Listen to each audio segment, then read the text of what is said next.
آج اہل تشیع میں سے بعض حضرات کہتے ہیں کہ یہ عبداللہ ابن سبا یہ تو افسانوی شخصیت، اس کی حقیقت کوئی تھی نہیں، حالانکہ ان کی اپنی کتاب میں رجال کشی کے اندر اس کا ذکر موجود ہے، اور یہ بھی موجود ہے کہ حضرت علی رضی اللہ تعالیٰ عنہ نے اپنے عہد خلافت میں اسے زندہ جلوایا ہے۔ اس کی وجہ کیا تھی؟ یہ آیا مدینے کے اندر اسلام کا لبادہ اوڑھ کر اس نے چند عقیدوں کی اشاعت شروع کی۔ سب سے پہلے حضرت علی تو خدا ہے، گاڈ انکارنیٹ، اوتار کا تصور، جیسے ہندوؤں میں ہے رام چندر جی خدا کا اوتار، اور عیسائیت میں بھی پہلے گاڈ انکارنیٹ کا تصور تھا کہ حضرت مسیح خدا کا اوتار ہے، انکارنیشن آف گاڈ۔ تو اس نے کہا کہ حضرت علی تو خدا کا اوتار ہے، خدا ہے۔ نمبر 2، اس نے کہا کہ ہر نبی کا ایک وصی ہوتا ہے جس کے حق میں وہ وصیت کرتا ہے، تو حضور صلی اللہ علیہ وسلم کے وصی حضرت علی ہے، لہذا خلیفہ تو اول روز حضرت علی ہیں، حضرت ابو بکر، حضرت عمر، حضرت عثمان تو غاصب ہیں، اور حضرت عثمان کی خلافت تھی اس وقت تو خاص طور پر۔ پھر اس نے جو قبائلی عصبیت تھی اسے بھڑکایا۔ پرانی جو عصبیت چل رہی تھی قریش کے اندر، وہ دو گھرانے ایک دوسرے کے مد مقابل تھے۔ دیکھیے، ایک ہوتا ہے قبیلہ، ایک ہوتا ہے گھرانہ۔ ہمارے پنجاب میں ایک قبیلہ ہے وٹو قبیلہ، اس کے گھرانے بہت سے، مانے کے، لالے کے، سجے کے، شامت کے، یعنی کوئی لالا تھا ان میں سے بڑا، ان کے بیٹے ہو گئے لالے کے، ان کی اولاد، خاندان یہ کہلاتے ہیں۔ قبیلہ ہے یہ وٹو قبیلہ۔ تو قبیلہ تھا قریش، اس میں گھرانے بہت تھے، بنو ہاشم، بنو امیہ، بنو تیم، بنو عدی، یہ بہت سے گھرانے تھے۔ تو چوٹی کے دو گھرانے جو تھے وہ بنو ہاشم اور بنو امیہ، ان کے درمیان چپلش تھی، مقابلہ، مسابقت، اور یہ مسابقت فی الخیر بھی ہوتی تھی۔ اگر انہوں نے غریبوں کو کھانے کھلائے ہیں تو ہم ان سے بڑھ کر کھلائیں گے، اگر وہ حاجیوں کی خدمت کرتے ہیں تو ہم ان سے بڑھ کر کریں گے۔ تو ان کے اندر یہ مسابقت الخیر بھی تھی، لیکن چپلش تھی کہ کوئی ہم سے آگے نہ نکل جائے، وہ سمجھتا تھا وہ آگے نہ نکل جائے۔ اس شخص نے اس پرانی عصبیت کو تازہ کیا کہ حضور تو بنو ہاشم میں سے تھے، لہذا خلافت حق ہے بنو ہاشم، یہ غاصب ہے۔ اس سے پہلے دو خلفاء جو تھے وہ نہ بنو ہاشم سے تھے نہ بنو امیہ سے تھے۔ حضرت ابو بکر بنو تیم میں سے تھے، چھوٹا قبیلہ تھا۔ حضرت عمر بنی عدی میں سے تھے، وہ بھی چھوٹا قبیلہ تھا۔ یہ حضرت عثمان پہلے خلیفہ جو بنو امیہ میں سے تھے، جن کی پرانی چپکلش بنو ہاشم سے تھی۔ اب اس کو موقع مل گیا کہ پرانی قبائلی عصبیت کو بھڑکائے۔ یہ ہے اصل میں اس فتنے کا پس منظر عبداللہ ابن سبا نے جو آ کر پھیلایا ہے، اور اس کی تفصیل میں اس وقت میں نہیں جا سکتا، کیسے یہ فتنہ پروان چڑھا، کیا انہوں نے اسٹریٹجی اختیار کی کہ یہ کیا کرتے تھے، گروہ بنا کر بھیجتے تھے لوگوں کو، کوفے میں جاؤ تو وہاں پر دمشق کے گورنر کے خلاف اور مصر کے گورنر کے خلاف الزامات لگاؤ، اس نے یہ کیا، وہ غبن کر گیا، وہ یہ کر گیا، وہ خیانت کر رہا ہے، وہ رشتہ داروں کو پال رہا ہے، اور عثمان کے خلاف بھی تقریریں کرو رضی اللہ تعالیٰ عنہ۔ دمشق میں جاؤ تو کوفے کے گورنر کے خلاف، کیونکہ دمشق کے گورنر کے خلاف بات کرو گے تو لوگوں کو معلوم ہوگا کہ یہ جھوٹ بول رہے ہیں، لیکن یہ کہ وہاں تو تم بات کرو کوفے کے گورنر کے خلاف اور مصر کے گورنر کے خلاف اور حضرت عثمان کے خلاف۔ مصر میں جاؤ تو بات کرو کوفے کے اور شام کے گورنر کے خلاف اور حضرت عثمان کے خلاف۔ یہ انہوں نے ایسا اٹھایا، اور اس زمانے میں آپ کو معلوم ہے ذرائع رسل و رسائی تھے نہیں، نہ اس فتنے کی پتہ چل سکا جب تک کہ وہ فتنہ جو ہے پوری طرح برگ و بار لا کر تلاور درخت نہیں بن گئے۔ اس کے نتیجے میں حضرت عثمان رضی اللہ تعالیٰ عنہ شہید ہوئے، اور خلیفہ پھر حضرت علی رضی اللہ تعالیٰ عنہ کو انہی سوائیوں نے، جنہوں نے گھیراؤ کیا تھا، جنہوں نے حضرت عثمان کو شہید کیا ہے، یہی حضرت علی رضی اللہ تعالیٰ عنہ کے ارد گرد ہوئے، اور حضرت علی رضی اللہ تعالیٰ عنہ بھی نہیں چاہتے تھے خلافت کی بیعت لینا، لیکن آخر کیا کرتے؟ کیا وہ امت کو بغیر خلیفہ کے چھوڑ دیتے؟ حضرت زبیر سے کہا گیا، انہوں نے نہیں مانا، رد کر دی بات۔ حضرت طلحہ سے کہا گیا، انہوں نے نہیں مانا۔ حضرت علی سے کہا گیا، اب عشرہ مبشرہ میں سے یہی تو تھے نا، لہذا انہوں نے تسلیم کر لیا، خلافت ہو گئی۔ لیکن اس کے بعد جو خانہ جنگی ہوئی ہے، اس خانہ جنگی کے نتیجے میں نوٹ کر لیجئے کہ 1 لاکھ کے قریب مسلمان ایک دوسرے کی تلواروں اور نیزوں اور بچیوں اور تیروں سے ختم ہوئے، ہلاک۔ یہ ہماری تاریخ کا تاریخ ترین باب ہے۔ 5 سال، 4.5 سال حضرت علی کی خلافت کے اور 6 مہینے حضرت حسن کی خلافت رضی اللہ تعالیٰ عنہ۔ اس سے کیا ہوا کہ ایک طرف تو اسلام کی جو توسیع ہو رہی تھی، تھمتا نہ تھا کسی سے سیل رواں ہمارا، وہ سیلاب ہو گیا، انٹرنل سبوٹاج ہو گئی نا، تو اندر ہی آپس ہی میں اگر دستوں غریبان ہو گئے تو باہر اب کیا توسیع کرتے ہیں، وہ توسیع کا عمل ہو گیا۔ اور یوں سمجھیے کہ جیسے ٹرک اگر کبھی چل رہا ہو بھرا ہوا وہ لوڈنگ، اور وہ چڑھائی چڑھ رہا ہو تو اگر کہیں موشن ٹوٹ جائے، ٹرک کو رکنا پڑے تو ڈرائیور کے جان پر بن جاتی، اس لیے کہ اس کو دوبارہ سٹارٹ کرنا، اور جبکہ وہ چڑھائی پر ہے، انکلائن پر آسان کام نہیں ہے، خطرہ ہوتا ہے وہ پیچھے جو ہے وہ نہ جائے، اور پہاڑی علاقوں میں آپ کو معلوم ہے ذرا پیچھے چلے جانے کا مطلب جو ہے بہت خطرناک جو ہے نتیجہ نکل سکتا ہے۔ بہرحال حضرت علی رضی اللہ تعالیٰ عنہ نے اپنے خلافت میں ایک کام یہ کیا، اب اس کی کیا مصلحتیں تھیں یہ تو انہی کے علم میں ہوگا، ہم قیاس کر سکتے ہیں، میں اس تک میں نہیں جانا چاہتا۔ ابھی تک خلافت کا مرکز تھا مدینہ منورہ، حضرت ابوبکر، حضرت عمر، حضرت عثمان، وہی جہاں حضور صلی اللہ علیہ وسلم رہے تھے اور جہاں پر کہ حضور مدفون تھے۔ لیکن حضرت علی نے اپنا مرکز جو ہے وہ کوفہ بنا، اچھا، اس کی ایک ظاہری وجہ یہ سمجھ آتی ہے کہ اسلام کا جو پھیلاؤ ہو گیا تھا، وہ سلطنت اتنی وسیع ہو گئی تھی کہ مدینہ منورہ بہت جنوب میں اور بڑے صحرا کو عبور کر کے جانا ہوتا تھا۔ کوفہ جبکہ ایسی مقام پر تھا کہ جہاں سے مشرقی راستہ جا رہا ہے ایران کو، عراق کے اندر تو ہے وہ شہر کوفہ، اور ایران اور خراسان اور ہندوستان کو راستہ جا رہا ہے، وہیں سے شمال کی طرف جا رہا ہے، شام کی طرف اور ترکی کی طرف، اور وہاں سے پھر یہ کہ مغربی افریقہ کو بھی کنٹرول کرنا، جو شمالی افریقہ کو بھی آسان تھا۔ بہرحال حضرت علی نے کوفہ کو اپنا مرکز بنایا، اور نتیجہ یہ ہوا کہ سبائیوں کا بھی مرکز وہی بن گیا، چونکہ انہوں نے اپنے آپ کو گردا گرد رکھا حضرت علی کے رضی اللہ تعالیٰ۔ اب ظاہر بات ہے کسی پرٹیکولر پرسن کے خلاف تو کوئی مقدمہ موجود تھا نہیں، بلکہ جب جنگ جمل ہو رہی تھی، ابھی جنگ نہیں ہوئی تھی، حضرت عائشہ، حضرت طلحہ، حضرت زبیر وہ لے کر آئے تھے لشکر اس مطالبے کے لیے کہ حضرت عثمان کے قاتلوں کو سزا دی جائے، قصاص لیا جائے۔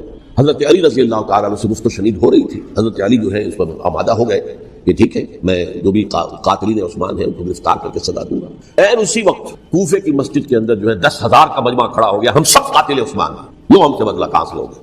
اور انہوں نے کیا کیا، جاتے ہی جنگ چھیڑ دی، جب چھڑ جائے تو یا مرو یا مارو، اس کے سلاوت کو چارہ کار ہوتا ہی نہیں۔ ایک رات میں 10,000 مسلمان شہید ہوئے، جن میں 2 عشرہ مبشرہ میں سے حضرت زبیر اور حضرت طلحہ رضی اللہ تعالیٰ۔ تو یہ صورت تھی، سبائیوں نے گھیراؤ کیا حضرت علی کا رضی اللہ تعالیٰ۔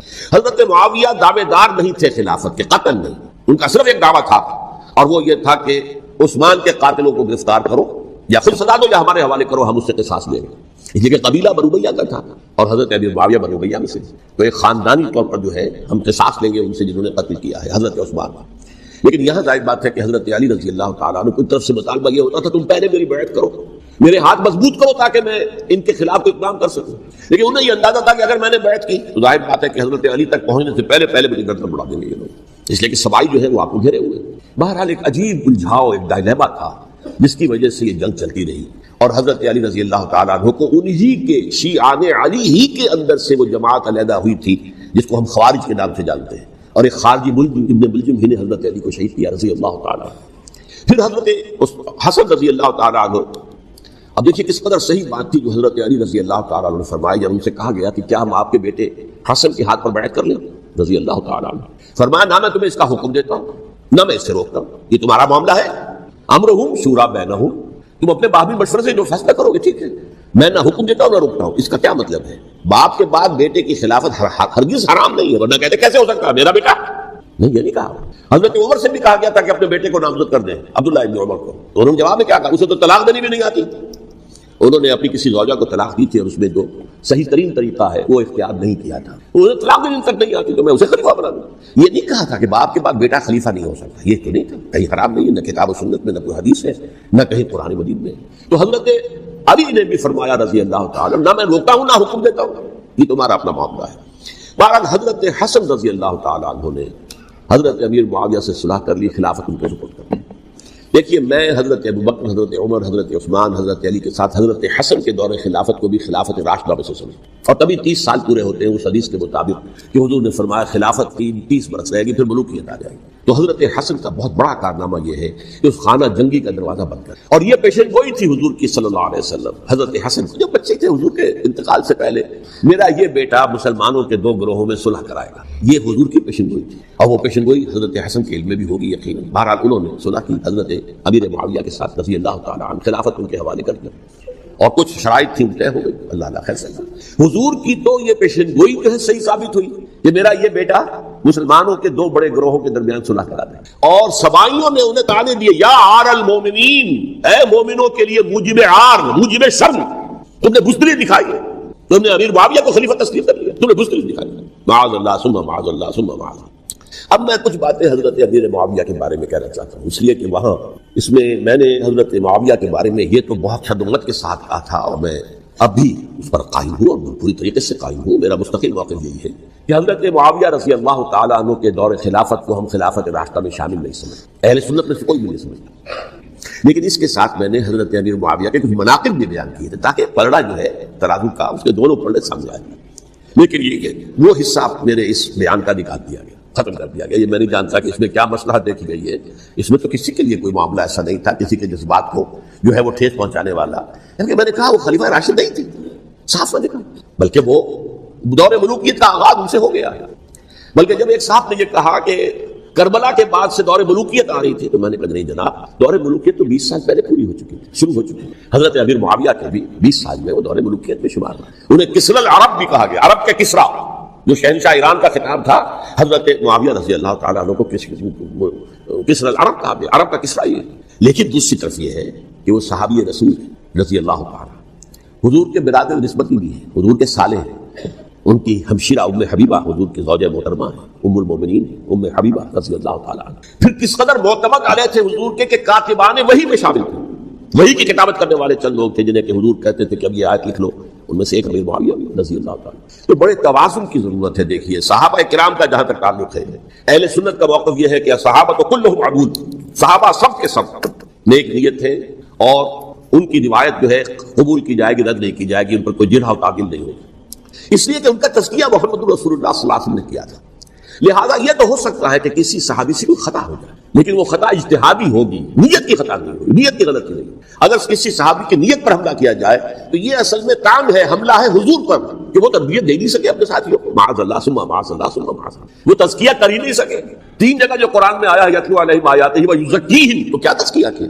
اگر ان کے قریب ترین ساتھی جو تھے، اگر ان کے اندر بھی بدنیت کی تھی اور دنیا کی طلب تھی اور دنیا کے اندر اقتدار حاصل کرنے کا جذبہ تھا، تو کیا تزکیہ کیا؟ معاذ اللہ ثم معاذ اللہ۔ لہذا صحابہ سب کے سب عدول ہیں، اور ان سے اختلاف ممکن ہے، لیکن ان کی نیت پر حملہ نہیں ہو سکتا۔ تو حضرت امیر معاویہ کی شخصیت ایک چیز ہے، آپ کا دور خلافت دوسری چیز۔ شخصیت کے اعتبار سے صحابی رسول ہیں، برادر نسبتی ہیں حضور کے صلی اللہ علیہ وسلم، اور پھر یہ کہ اس قدر معتمد علیہ ہے صحابہ میں سے کہ وہ کاتبان وحی، یہ عام آدمی کے کرنے کا کام نہیں تھا جو وحی کی کتابت کرے اللہ کے کلام کی۔ البتہ یہ ہے کہ جیسا کہ میں نے عرض کیا، ان کا دور خلافت راستہ نہیں ہے، وہ ملوکیت کا دور ہے۔ یہ میں نے جیسے عرض کیا، میں نے ایک صاحب نے جب یہ کہا کہ ملوکیت شروع ہو رہی تھی، شروع نہیں ہو رہی تھی، ملوکیت تو 20 سال پہلے شروع ہو چکی تھی۔ اسی طریقے سے ایک صاحب نے کہا تھا اسلام کو قائم کرنے کے لیے حضرت حسین میدان میں آئے، میں نے کہا یہ بھی غلط ہے، اسلام تو 60 سال پہلے قائم ہو چکا تھا، نبی اکرم صلی اللہ علیہ وسلم کے دستے مبارک سے اسلام قائم ہو گیا، جعل الحق وزهق الباطل ان الباطل كان زهوقا، پھر 30 برس تک وہ کامل شکل کے اندر قائم رہا۔ تو اسلام جو ہے وہ جو ہے در حقیقت اب قائم کرنے والی بات نہیں تھی، البتہ اس کے اندر زوال شروع ہو گیا تھا، اس زوال کے عمل کو روکنے کے لیے حضرت حسین میدان میں۔ یہ چیز کو صحیح تاریخی پرسپیکٹو میں رکھنا، تو جس طرح سے دین کو قائم کرنے کے لیے دیکھیے قائم تو کیا محمد رسول اللہ صلی اللہ علیہ وسلم والذین معہ رضی اللہ تعالیٰ عنہ، انہوں نے کیا۔ ہاں اب جو ہے وہ اپنی اس شاندار حیثیت سے نیچے گرنے لگا تھا، وہ میں بعد میں عرض کروں گا کہ میں نے اس سے کیا عرض کیا تھا کہ یہ اس زوال کو روکنے کے لیے کسی طریقے سے یہ اپنی اصل حقیقت پہ قائم رہے، یہ حضرت حسین رضی اللہ تعالیٰ عنہ کی سعی تھی۔ اچھا، حضرت امیر معاویہ کے جو 20 سال ہیں وہ پورے امن، سکون، اطمینان، کوئی جھگڑا، کوئی فساد، کوئی اختلاف، کوئی باہمی خانہ نہیں، کچھ 20 سال۔ یہ بھی تاریخ کی بڑی چشم کشا حقیقت ہے جو عام طور پر لوگوں کے علم میں نہیں ہے۔ سبائی بھی دبکے رہے، حضرت امیر معاویہ کی حکومت اتنی مضبوط تھی، کنٹرول، کہ ان کو کچھ سر اٹھانے کا موقع نہیں ملا، موجود تھے، دبکے رہے۔ جیسے کہ میں نے کہا ریولوشن کے آخری مرحلے پر آ کر جو مخالفین ہیں وہ دب جاتے ہیں کہ پھر دیکھیں گے موقع ملے گا تو پھر لیں گے ان سے حساب کتاب۔ 20 سال رہے ہیں پورے امن کے۔ 10 سال کے بعد یعنی درمیان میں ہے حضرت امیر معاویہ کا عہد خلافت۔ ایک صحابی جو کہ بزرگ صحابہ میں سے ہے، مغیرہ بن شعبہ رضی اللہ تعالیٰ عنہ، وہ آتے ہیں، وہ کہتے ہیں کہ دیکھیے امیر المومنین، کتنی بڑی خانہ جنگی رہی تھی مسلمانوں کی آپس میں، اور اب بھی اگر آپ کسی کو نامزد کیے بغیر چھوڑ گئے امت کو تو پھر خانہ جنگی ہو جائے گا۔ 1 لاکھ اس وقت جو ہے وہ ہلاک ہوئے تھے، نہ معلوم اب کتنے ہلاک۔ لہٰذا آپ اپنی زندگی ہی میں نامزد کر دیجئے کسی کو خلیفہ، ولی عہد بنا۔ حضرت امیر معاویہ نے ابتداءً جو ہے انکار کیا نہیں، لیکن ان کے دلائل ایسے تھے وزنی، اور میں سمجھتا ہوں کہ وہ بات صحیح تھی جو مغیرہ بن شعبہ نے کہی، اس لیے کہ اب صحابہ کرام میں سے جو کبار صحابہ تھے وہ تو سب دنیا سے رخصت ہو چکے تھے، اب تو یا صغار صحابہ رہ گئے تھے جو حضور کے زمانے میں بچے تھے، حضرت حسن، حضرت حسین، عبداللہ ابن زبیر کے بچے تھے نا، یا تو وہ تھے، اور یا بالکل نو مسلم تھے، اور نو مسلموں میں بڑی تعداد وہ تھی جو ایرانیوں کی تھی، شامیوں کی تھی، ادھر کی تھی، تو ان کو تو ظاہر بات ہے کہ تربیت نبوی سے کیا خلافت راشدہ سے بھی اکثر و بیشتر کو کوئی حصہ ملا ہی نہیں۔ تو اس صورت میں اب وہ اعلیٰ ترین معیار پر حکومت کے نظام کو قائم کرنا ممکن نہیں ہے۔ کوئی قبائلی عصبیت جب تک حکومت کی پشت پر نہیں ہوگی، حکومت مستحکم نہیں ہوگی۔ یہ گویا کہ ایک جس کو کہتے ہیں کہ حقیقت بینی، واقعیت پسندی، ایک آئیڈیالزم ہے اور ایک ریئلزم ہے کہ آپ فیکٹس آن دی گراؤنڈ کو غور کریں، سوچیں اس کے اوپر اور پھر کوئی فیصلہ کریں۔ اس اعتبار سے پھر حضرت امیر معاویہ نے بات مان لی اور بیعت لے لی لوگوں سے حضرت یزید کے لیے کہ یہ خلیفہ ہوں گے میرے بعد، اس کو ولی عہدی کہتے ہیں۔ اچھا، اس وقت 5 افراد ایسے تھے کہ جنہوں نے اس سے اختلاف کی. یہ بات بہت اہم ہے. میرا کتاب کیا ہے، سانحہ کربلا، اس کے کچھ نسخے آج یہاں ہوں گے، آپ لوگ پڑھیے اسے غور سے اور پھیلائیے تاکہ حقیقت سامنے آئے. 5 افراد کون تھے جو ہونے چاہیے؟ ابو بکر فوت ہو گئے، ان کے بیٹے عبد الرحمن ابن ابی بکر. عمر فوت ہو گئے، ان کے بیٹے عبداللہ ابن عمر. عباس فوت ہو گئے، ان کے بیٹے عبداللہ ابن عباس. زبیر فوت ہو گئے، ان کے بیٹے عبداللہ ابن زبیر. اور حضرت حسن سے جو ہے ان کا انتقال ہو چکا تھا، حضرت علی کے بیٹے حضرت حسین رضی اللہ تعالیٰ عنہ اجمعین. حضرت حسن کے بارے میں ایک فریق کا کہنا یہ ہے کہ انہیں زہر دے کر ہلاک کیا. اہل تشیع کا قول یہ، جبکہ اہل سنت کہتے ہیں کہ نہیں، وہ اپنی جو بھی طبی موت تھی اس سے ان کی وفات. لیکن میں اس میں نہیں جانا چاہتا، اس لیے کہ یہ مائکرو ہسٹری جو ہے نا، وہ تو ایک ایک واقعے کے لیے ادھر کی روایات کیا، ادھر کی کیا ہیں، ان کے پاس کیا دلائل، یہ تو کسی ریسرچ اسکالر کا موضوع، میرا موضوع نہیں. لیکن بہرحال یہ 5 حضرات تھے جنہوں نے ولی عہدی کی بیعت نہیں کی.